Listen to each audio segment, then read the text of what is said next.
لو صاحبك قلل منك قدام الناس، تضحك ولا ترد؟ أول حاجة تعملها ما تبلعهاش. يعني لو هزار في قلة احترام ما تضحكش وبين إنك اتضايقت. تاني حاجة، قلل وجودك وما تشرحش، خليه هو يسأل نفسه إيه اللي حصل.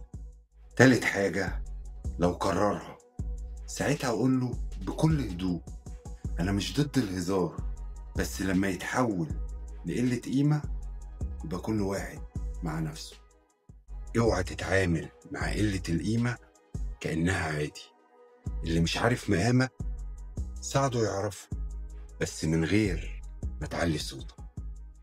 لو حصلت معاك قبل كده اكتب لي في التعليق أنا فهمت، وما تنساش تدعمني بلايك وفولو عشان اللي جاي ضرب نار.